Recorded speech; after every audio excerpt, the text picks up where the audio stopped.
BQ-B1의 출력 테스트를 마쳤습니다. 일단 전체적인 외형 중에 개인적으로 가장 인상적이었던 것은 선을 단순화시켰다는 겁니다. 기존에는 각각의 선을 모아서 묶어놓은 것에 반해 하드엔드의 노즐 가열성과 열감지 센서, 노즐 온도 조절팬과 2개의 냉각팬 선을 모듈화시켜 타입C 케이블 하나로 만들었다는 것이었습니다. 베이스박스 안쪽의 배선 마감에서도 보이듯 EX 모듈 역시 하나의 케이블이라고는 할 수 없지만 최대한 단순화시키려고 한 것 같아 선 정리에 신경을 많이 썼구나 하는 느낌을 받았습니다. 그런데 설명서나 광고에는 프린팅 사이즈가 235에 235라고 되어 있는데 프린터 베드 사이즈와 프린팅 베드 사이즈를 혼용해 기재한 것 같습니다. 베드 사이즈가 235mm라고 해서 전체를 다 사용할 수 있는 건 아니죠. 실제 프린팅 사이즈는 엔더3와 동일한 220에 220 정도로 보면 될 것 같습니다. 엔더3 역시 전체 베드 사이즈는 235에 235입니다. 간단히 엔더3의 베드를 겹쳐보면 알 수 있죠. 하지만 높이는 엔더3보다 높아 270mm가 맞는 것 같습니다. 그리고 X축 스텝 모터의 벨트 풀리는 느슨하게 조여져 있을 수 있으니 확인이 필요합니다. BQ-B1은 앞서 언급했듯이 빅트리테크의 저소음 보드인 SKR 버전 1.4 보드를 사용해 팬 소리를 제외하면 조용한 편입니다.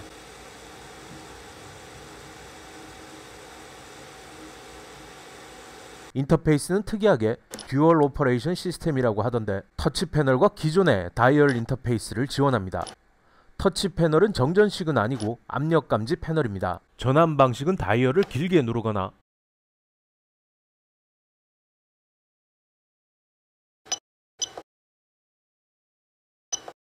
화면을 길게 터치하면 전환 옵션이 나타납니다. 다이얼 아래의 작은 버튼은 리셋 버튼입니다.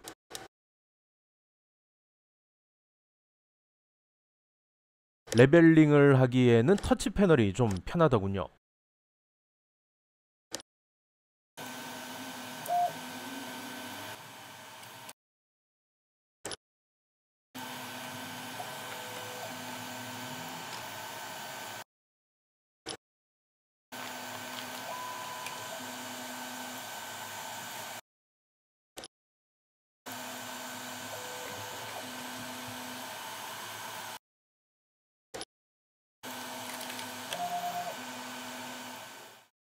그리고 레벨링 휠이 메인보드 박스 위에 위치하다 보니 사방으로 개방되어 있어 엔더3와 달리 기구부에 간섭이 없어 레벨링을 하기에는 편했습니다. 아직 새 제품이라 그런지 아니면 Y축이 단단해서인지 한 달 조금 넘게 사용했지만 다시 레벨링이 필요하진 않았습니다. 만약 베드가 좌우로 움직인다던가 덜컹거린다면 히팅 베드 아래에 육각 편심 너트를 돌려주면 고정됩니다. 다이얼 모드일 때는 뒤쪽에 TF 카드 슬롯에서 파일을 이식합니다.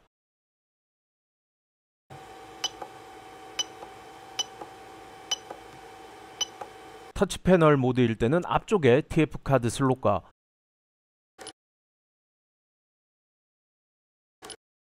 USB 슬롯에서 파일을 인식합니다. 온보드 SD는 이 풀 사이즈의 SD 카드를 이야기하는 것인데 이건 아예 슬롯 자체가 없습니다. 아마 BQ사의 다른 3D 프린터와 통합 펌웨어로 사용하기 위해 이렇게 만들어 놓지 않았을까 합니다. 그리고 출력 완료 후 알림음이나 필라멘트 런아웃 인식 등 특별한 기능들은 터치 패널 모드일 때만 작동됩니다. 기존의 다이얼 모드에서는 작동되지 않습니다. 그런데 말입니다. 필라멘트 런아웃이 당연히 알림음이 울릴 것이라 생각했는데 알림음은 울리지 않았습니다. 필라멘트가 센서를 빠져나가는 딸깍 소리만 나더군요. 알림음 없이 X축과 Y축이 원점으로 돌아갑니다. 런아웃으로 필라멘트를 교체할 때 주의할 점은 필라멘트를 넣으면서 공급장치에 힘이 가해져 Z축의 위치가 바뀌면 바뀐 그 위치를 퍼우즈 위치로 인식한다는 것입니다. 때문에 잘못하면 바닥을 긁어먹을 수 있는데 긁히면 그 부분은 필라멘트가 붙지 않을 수 있기 때문에 조심해야 합니다.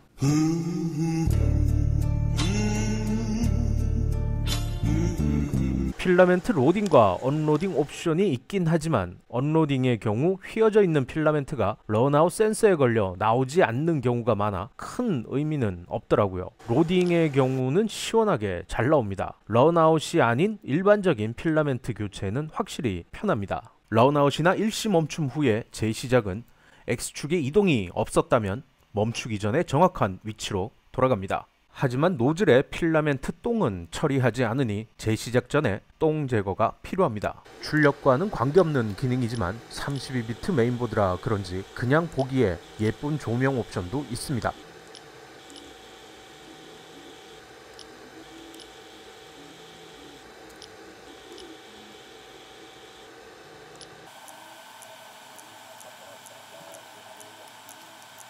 자, 그럼 마지막으로 출력 테스트를 해보죠.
슬라이싱 프로그램은 큐라, 심플리파이 3D, 아이디어 메이커 총 3개로 진행했습니다. 그 중에 큐라 프로파일은 큐라 4.8부터 제공되는 BQ-B1의 정식 프로파일과 B1 구매 시 제공되는 TF카드의 세팅 폴더에 들어있는 큐라 프로파일을 사용했으며 심플리파이 3D의 경우 기본 세팅에서 익스트루전 멀티플라이어와 리트랙션만 조절했습니다. 아이디어 메이커의 경우 라이즈 3D에서 제공해주는 프로파일을 사용했습니다. 먼저 큐브 테스트입니다. 요건 TF 카드에 들어있던 프로파일로 출력한 큐브인데 부르기 애매하니까 그냥 커스텀 프로파일이라고 하겠습니다. X축은 전체적으로 나쁘진 않지만 약간의 고스팅 현상이 보입니다. 글자 주변에 범퍼도 약간 있고요. Y축은 그리 나쁘지 않습니다. 다음은 큐라의 정식 프로파일입니다. X축의 글자 주변 범퍼 현상은 커스텀 프로파일과 비슷해 보이지만 고스팅 현상이 없어 전체적으로 면이 고르게 보입니다. Y축은 더 괜찮아 보이네요. X축 뒤쪽은 흠집처럼 심 자국이 약간 보입니다. 모서리에 심을 처리하도록 바꿔야 할 것 같습니다. Y축은 다 괜찮네요.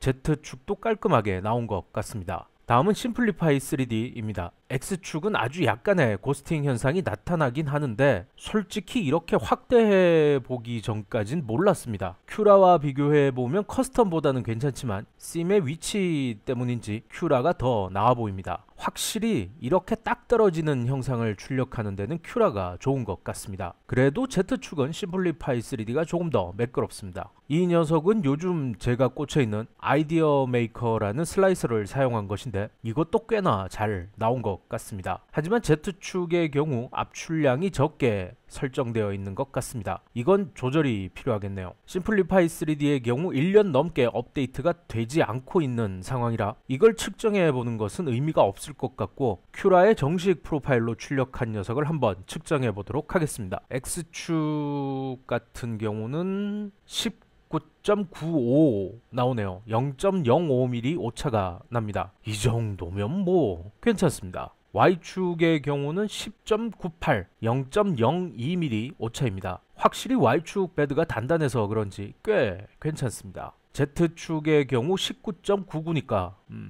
0.01mm 오차입니다. 가로, 세로, 높이 모두 기본 오차율에 들어가니 출력에 문제는 없을 것 같습니다. 다음에는 앵글 테스트입니다. 서포터와 관련된 것이라 중요하게 생각하는 테스트입니다. 뒷면으로 뒤집어 보면 냉각팬이 두 개라서 그런지 꽤 잘 나와 있습니다. 좀 정교하게 사용하고자 한다면 옆부분의 요철이 거칠게 나오기 전까지를 보면 30도까지는 안심하고 사용할 수 있을 것 같습니다. 그래도 욕심을 좀 내보자면 블로우 현상이 조금 있긴 하지만 그래도 20도까지는 사용할 수 있을 것 같네요. 확실히 냉각팬 성능 하나는 좋은 것 같습니다. 다음은 브릿지 테스트입니다. 10mm 그러니까 1cm죠. 조금의 처짐도 없이 굉장히 단단하게 잘 붙었습니다. 20mm도 억지로 뜯어보면 20mm 첫 시작줄에 약간을 제외하고는 역시나 단단하게 잘 붙었습니다. 이 정도면 저가형 3D 프린터에서 기본 제공되는 냉각팬 중 가장 괜찮지 않나 생각됩니다. 30mm로 넘어가니까 앞뒤 부분에 라인이 뜨는 현상이 나타납니다. 그래도 중간 부분은 1, 20mm일 때와 마찬가지로 처짐 현상은 없습니다. 40mm 중간부터는 중간에 처짐 현상은 없다고 해도 처지기 시작하는 앞뒤 라인의 개수가 늘어납니다. 여기서부터는 무조건 서포터가 필요할 것 같네요. 50mm부터는 중간의 라인들도 모두 처짐 현상으로 붙지 않습니다. 앵글 테스트와 마찬가지로 냉각팬의 성능만큼은 업그레이드가 필요 없을 것 같습니다. 다음은 벤치 테스트입니다. 아이디어 메이커의 경우 큐브 테스트에서와 같은 윗면이 비는 현상이 나타납니다. 정확히 말하자면 윗면이 빈다기보다는 외곽의 레이어가 붙지 않는다고 봐야 할 것 같습니다. 이건 세팅값 조절이 좀 필요하겠네요. 심플리파이 3D도 잘 나왔습니다. 윗부분도 잘 나왔습니다. 그리고 아치형도 잘 나온 편이고요. 뒷부분의 구멍도 완전한 원을 이루고 있습니다. 뒤쪽에 글씨도 괜찮고요. 앞문은 살짝 처짐 현상이 나왔습니다. 나머지는 다 괜찮은 것 같습니다. 표면도 뭐 쓸만하네요. 마감은 확실히 심플리파이가 좀 괜찮네요. 커스텀의 경우는 표면에 약간의 고스팅 현상이 있습니다. 요것도 위쪽에 공간이 생긴 걸 확인할 수 있습니다. 여러 가지 프로파일을 써봤는데 3D 프린터 자체의 상태는 나쁘지 않은 것 같습니다. 마지막으로 공식 지원 큐라 프로파일입니다. 표면도 잘 나온 것 같고요. 윗면도 잘 나왔습니다. 뒤쪽의 구멍에는 약간의 범퍼 현상이 있는 것 같습니다. 0.2mm의 기본 세팅은 뭐 나름 잘 잡혀 있는 것 같습니다. 그리고 이건 0.4mm 노즐 한 겹만 출력한 것인데 0.2mm 레이어의 경우에는 생각 외로 잘 나왔습니다. 이것 또한 0.2mm로 출력한 것인데 필라멘트의 상태에 따라 좀 다르긴 하지만 잘 나오더라고요. 단지 심 부분이 밖으로 나와 노란 화병처럼 각이 정확하게 꺾어져 있는 경우와 다르게 둥근 부분에 위치한 심은 깨끗하게 처리되진 않았습니다. 이 오렌지색 화병은 0.28mm로 출력한 것인데 출력해보니 0.2에 대한 리트랙션 값을 그대로 사용하는 것 같았습니다. 멀리서 보면 잘 나온 것 같지만 심 부분에 리트랙션이 길어 작은 구멍들이 생깁니다. 그리고 빼먹을 뻔했는데 오즈 테스트도 해봤습니다. 확실히 리트랙션은 밀리미터 단위별로 조절이 필요해 보입니다.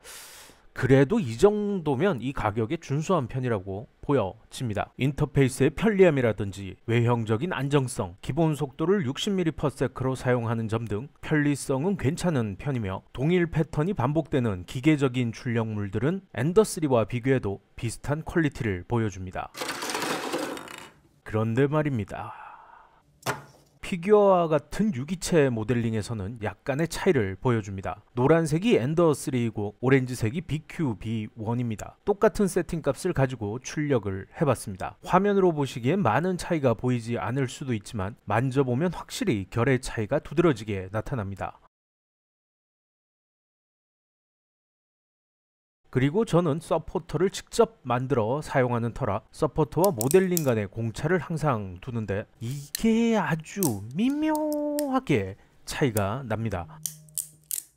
엔더3에 비해 BQB1의 서포터가 모델링에 더 달라붙는 것 같습니다. 아직 테스트가 더 필요한 부분이고 엔더3가 워낙에 가성비가 좋은 프린터라 비교하긴 그렇지만 이 부분은 조금 실망입니다.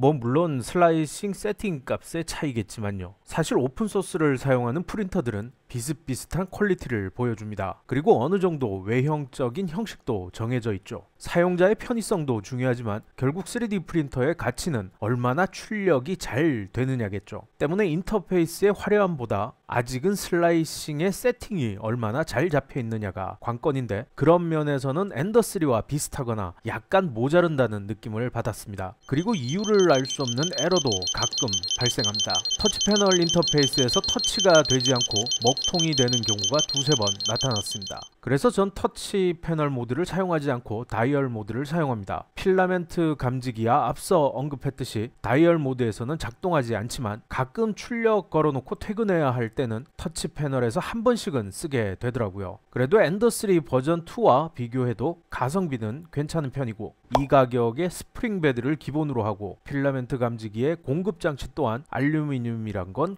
꽤 괜찮은 옵션인 것 같습니다. 이건 기본 제공되는 테스트 파일인데 0.1mm로 세팅이 되어 있더라고요. 조립만 잘하고 세팅값 잘 맞춰주면 이 정도는 나온다는 이야기겠죠. 3D 프린터를 조금이라도 사용해 보셨고 프로파일 설정이 가능하신 분이라면 사용하는 데는 큰 지장은 없지 않을까 합니다. 감사합니다.